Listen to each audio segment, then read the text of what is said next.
In the heart of Manhattan, a five-star hotel was bustling with activity. But little did anyone know that the man scrubbing the Italian marble floor was none other than Alexander Hawthorne, the millionaire owner of the Hawthorne Hotels chain. Disguised in a faded blue janitor's uniform, Alexander had devised a brilliant plan to uncover the truth behind the hotel's declining online reviews. Frustrated by the complaints about terrible service and an incompetent manager, Gerald, who insisted everything was running perfectly, Alexander needed to see things for himself. Thus, he became Alex, the temporary janitor, hoping to blend in and observe the inner workings of his establishment. As he scrubbed the floor, he noticed a woman rushing into the lobby, her messy brown hair flying behind her, high heels in one hand, and a giant coffee cup in the other. "Oh no, oh no, oh no!" she repeated, dashing past him, tossing her bag behind the front desk, and hurriedly putting on her shoes while balancing the coffee cup. "You're new?" she asked, glancing at him without breaking her stride. "First day," he replied. "Welcome to the madhouse," she said, with a smile that lit up her face. "I'm Melissa Page, the receptionist and babysitter of rich adults who think the world revolves around them." Alexander chuckled softly, intrigued by her candidness. As he stood up holding the mop, he replied, "Alex, nice to meet you." Melissa pointed at the wet floor and asked, "Did you clean that?" "I tried," he admitted. "I bet it was the guest in 1408. That man spills food here in the lobby every night." She rolled her eyes, clearly frustrated. "Last week, he spilled it in the elevator in front of everyone. Gerald didn't even show up to talk to him." Alexander raised an eyebrow, curious about Gerald's lack of involvement. "Gerald? The manager?" he inquired. "A useless man in an expensive suit," Melissa replied flatly as she took a sip of her coffee. "He'll be here soon to treat you like trash, and you'll want to quit on your first day. My advice: ignore everything he says." Before Alexander could respond, the elevator dinged, and Gerald stepped out, impeccably dressed in a perfectly fitted gray suit, hair slicked back, exuding an air of superiority. "Melissa, 5 minutes late," he scolded, his voice dripping with condescension. "Good morning to you too, Gerald," she shot back without missing a beat. "This is unacceptable and your uniform is a mess." Melissa rolled her eyes again, retorting, "My uniform is clean. If you want something stiff and perfect, hire a model, not a receptionist." Gerald's face turned beet red. "Watch your tone, Miss Page.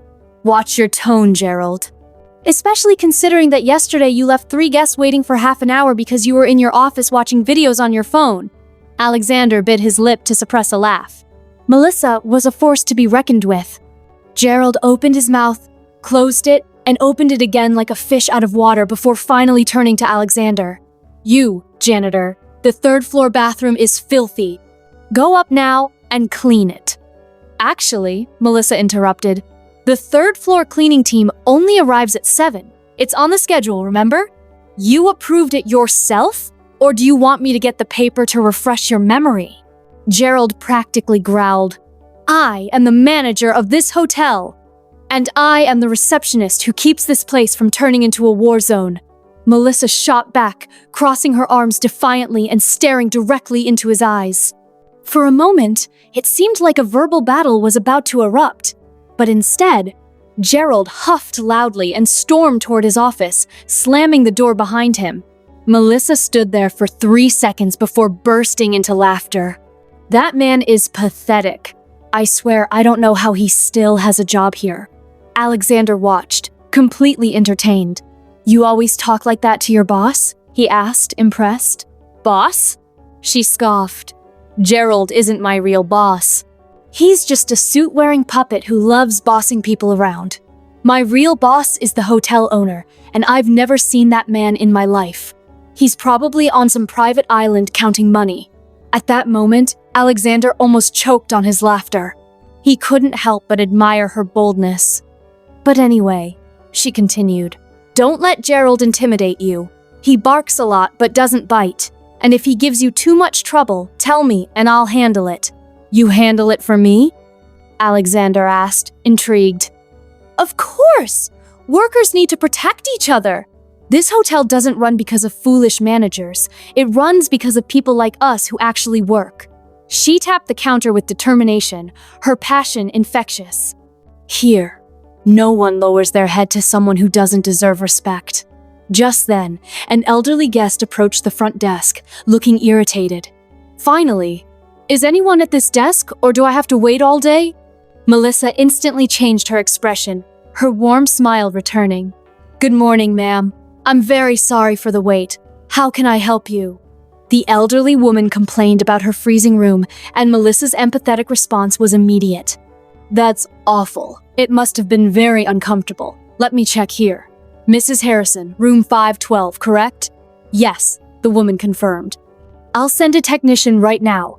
And while you wait, how about an upgrade to a suite on the 10th floor? No extra cost, of course." "It's the least we can do for the inconvenience." The woman blinked in surprise. "Really?" "Absolutely, and I'll ask them to bring fresh coffee and croissants to your room. Would you like that?" "Well, yes, thank you." The woman's demeanor transformed completely as she left the desk smiling, and Alexander stood there, utterly speechless. "You just gave her a free upgrade," he finally managed to say. "So what?" Melissa shrugged nonchalantly. She was right to be upset. The heater should work now. She'll leave happy, write a good review, and come back. It's simple. Treat people well and they return. "And does Gerald approve these upgrades?" Melissa let out a laugh. "Gerald doesn't even approve of his own reflection. I do what is right, not what he says." Alexander was captivated.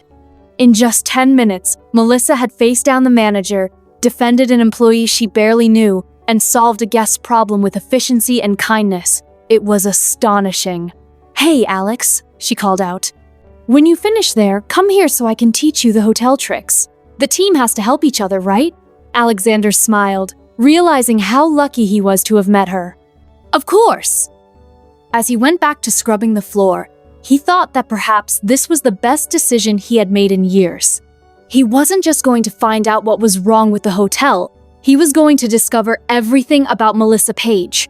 The rest of the morning passed in a blur as Alexander pretended to clean while secretly watching Melissa work. She was a whirlwind of activity, effortlessly managing the chaos of the hotel. At 8:30, a man in a suit stormed in, shouting that he had missed the most important meeting of his life because of the hotel. "Sir, did you ask for a wake-up call at 7? Melissa asked calmly, her demeanor never faltering. "No, I asked for 6. According to our system, you called yesterday at 10 p.m. asking for 7. In fact, you said, and I quote, 7 sharp because I need to sleep well." The man turned red with frustration. "That is I well, but don't worry," Melissa smiled. "Everyone gets times wrong sometimes. My grandmother once went to Sunday Mass thinking it was Saturday. Sat right in front the priest had to explain it was choir rehearsal. She winked playfully. "Would you like me to call a cab?" "Uber," he snapped. "Helicopter." "We don't have a helicopter, but I can try to improvise with an umbrella and a lot of faith." The man couldn't hold back his laughter as he left, and Alexander was left speechless. "Hey, Alex," Melissa waved him over. "Come here, I need your help." He dropped the mop and walked to the front desk, curious.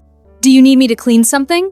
"No, I need you to be my accomplice," she whispered conspiratorially. "See that couple there?" She pointed discreetly to an elderly couple sitting on the lobby sofa, looking tired. "The Johnsons? Today is their wedding anniversary, 50 years together." "That's nice," Alexander said, intrigued. "Nice? It's amazing. And do you know what Gerald did when they mentioned it yesterday? Nothing. Zero. Zilch. Not even a congratulations." Melissa rolled her eyes again, determination etched on her face. "So, I'm going to prepare a surprise for them, but I need your help to distract Gerald." "Distract how?" Alexander asked, eager to assist. "Go to his office and I don't know, spill water or pretend you need instructions? Ask where the supply room is, anything that keeps him away for 10 minutes. Alexander grinned. "I can do that." "Great. Go now." He walked confidently to Gerald's office and knocked on the door. "What is it?" Gerald barked, not even lifting his eyes from the computer screen. Sorry to bother you, sir, but where exactly is the cleaning supply room? Gerald sighed dramatically.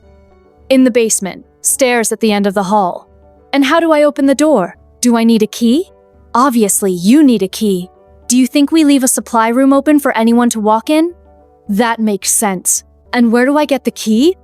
From the cleaning supervisor. And where is she? Gerald finally glanced at him, irritation flashing across his face. How am I supposed to know? Go look! Alexander feigned confusion. But aren't you the manager? Shouldn't you know where the staff is? I am not anyone's babysitter. Oh, I see. So you only manage what, exactly? Gerald's face turned purple with rage as he stood up so fast he nearly knocked over his chair. Are you trying to challenge me on your first day? No, sir. I'm just trying to understand the hierarchy so I can do my job correctly, Alexander replied, nodding earnestly. For a full 10 minutes, Gerald ranted about respect, hierarchy, professionalism, and several other topics that had nothing to do with the original question. Alexander nodded along, pretending to listen while mentally calculating how much it would cost to replace that incompetent man. When he finally managed to escape the office, he returned to the lobby and nearly fell over. The front desk was decorated with silver balloons, a small cake with candles, champagne, and crystal glasses. Melissa was handing red roses to Mrs. Johnson, who was crying with emotion. 50 years is an amazing achievement, Melissa said, hugging the couple. You two are an inspiration. How did you know? Mr. Johnson asked, clearly touched. Oh, I have my secret methods, Melissa replied with a wink. Actually, you mentioned it yesterday, and I wrote it down.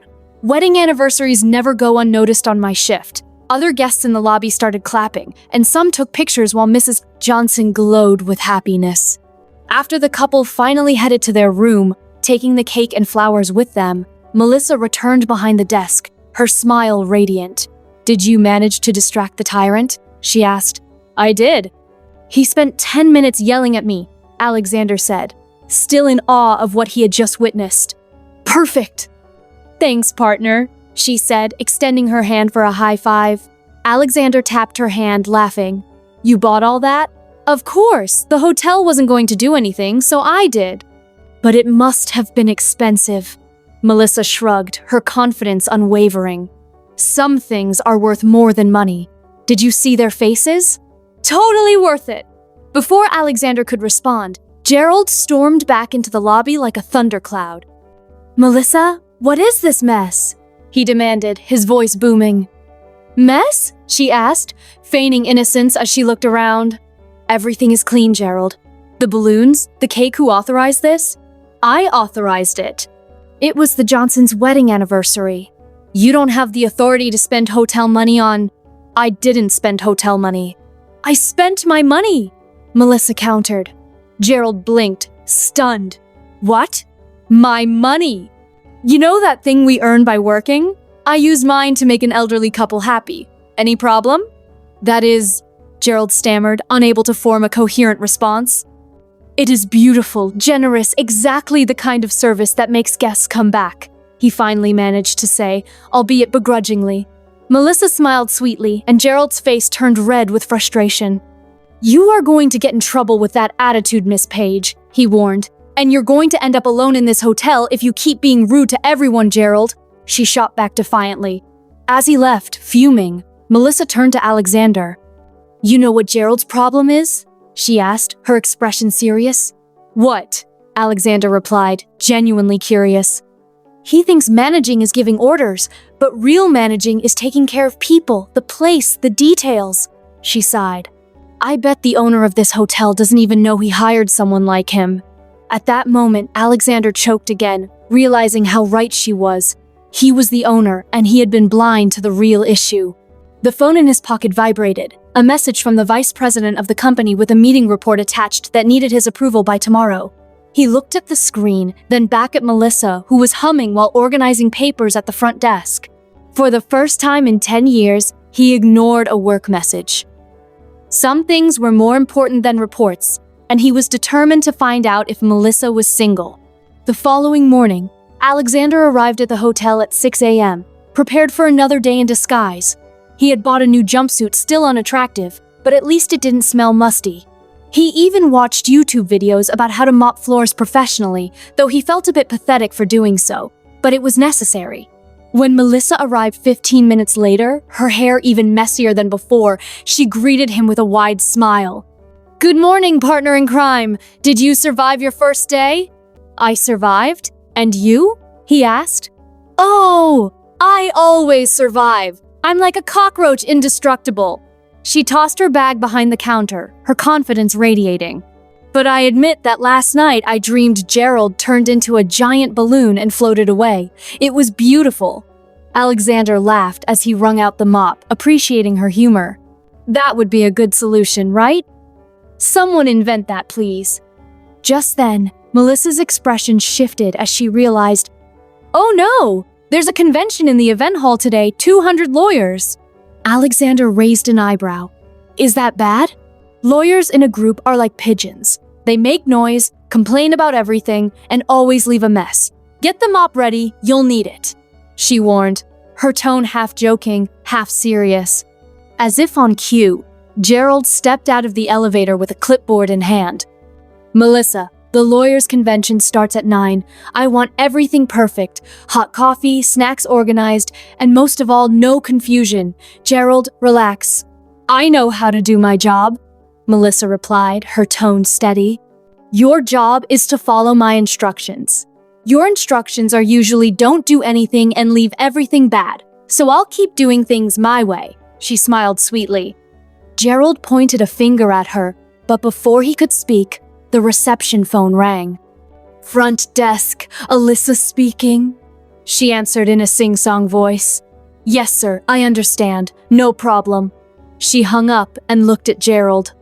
"Guest in 804 complained that the shower has low pressure. Aren't you going to send someone to fix it?" Gerald asked, clearly annoyed. "Gerald, we have a convention starting in 2 hours. The shower can wait. The man pays $300 a night. He wants to shower now, not 2 hours from now," Melissa replied, her voice firm.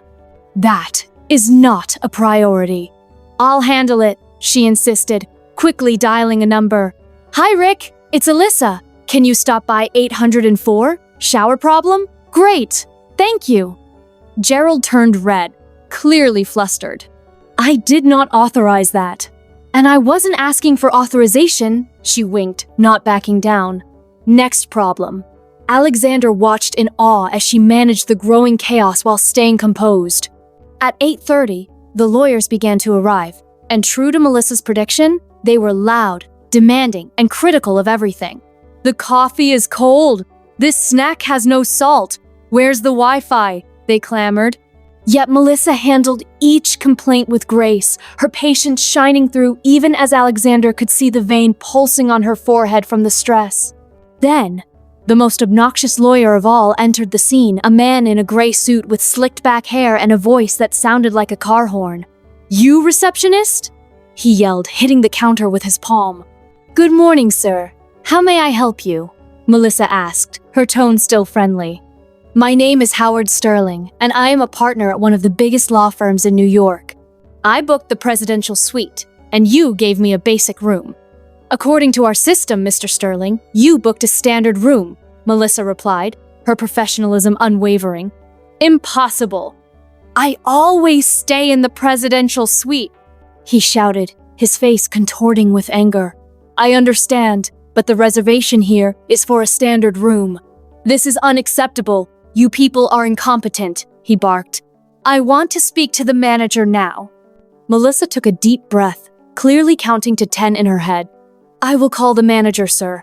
One moment," she said, stepping out from behind the counter to fetch Gerald. 2 minutes later, she returned with him, who greeted Howard in a sickly sweet tone. "Mr. Sterling, I'm very sorry for the inconvenience. We will fix this immediately."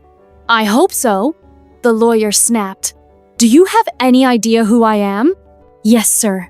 You are an important guest," Gerald replied, typing on the computer. "Unfortunately, the presidential suite is occupied until tomorrow. I can offer—" "I don't care. I want the suite now. Remove whoever is in there," Howard demanded, his entitlement on full display. Alexander nearly dropped the mop, shocked by the audacity of the request. Gerald, as cowardly as ever, began to stutter. "Well, sir, we cannot exactly—" "Then give me some sweet. Anything. Just don't make me sleep in a poor person's room," Howard shouted, his disdain palpable. Melissa, who had been quiet until then, stepped forward. "Mr. Sterling, with all due respect, all our rooms are excellent, and calling any of them a poor person's room is offensive to every guest who stays in them." Howard looked at her as if she were an insect. "Who are you to lecture me?" he sneered. "I'm the receptionist trying to help you without kicking other guests out of their rooms," she replied with unwavering confidence. "You insolent woman," Howard shouted. "Gerald, this employee just insulted me." "Melissa," Gerald hissed, panic evident in his voice. "Apologize now." "Apologize for what? For telling the truth?" she shot back. "You are fired," Howard yelled, his voice booming. "You can't fire me. I don't work for you," she countered, her resolve unshaken. Gerald was visibly sweating now, torn between the angry lawyer and the dedicated employee who had kept the hotel running smoothly.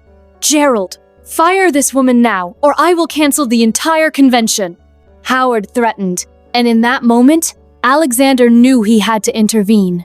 His heart raced as he realized he could no longer remain a passive observer. "Hold on," he exclaimed, stepping forward and revealing his true identity as the hotel owner.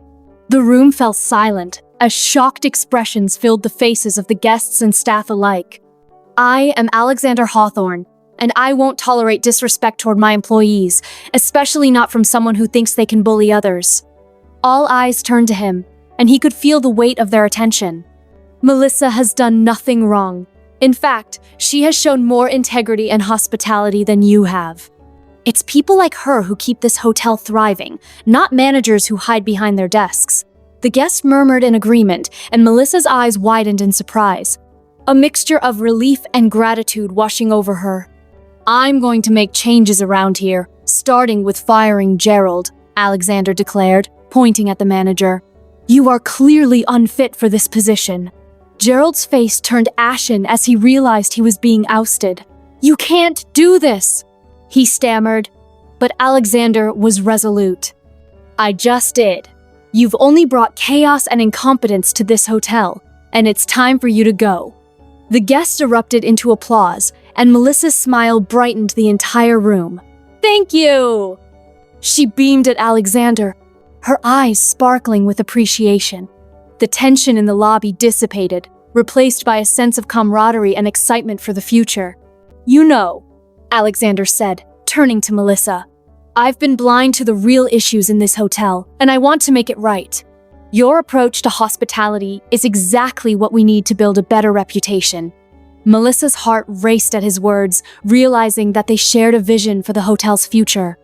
As the applause subsided, Alexander continued, "I'd like you to take the lead on our guest relations. You clearly have a gift for it." Melissa's eyes widened in disbelief.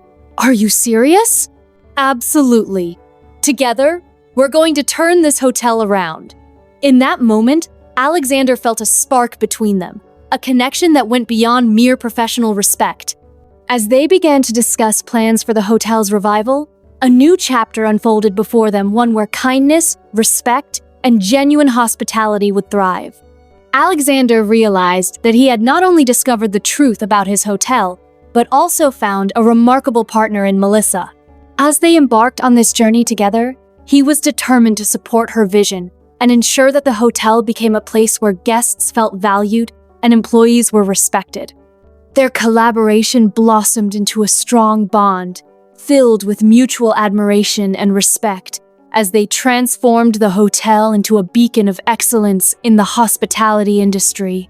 In this unexpected twist of fate, Alexander discovered not only the truth about his hotel, but also a deep connection with Melissa, which would ultimately change both their lives forever, leading them toward a bright future filled with promise, laughter, and perhaps even love.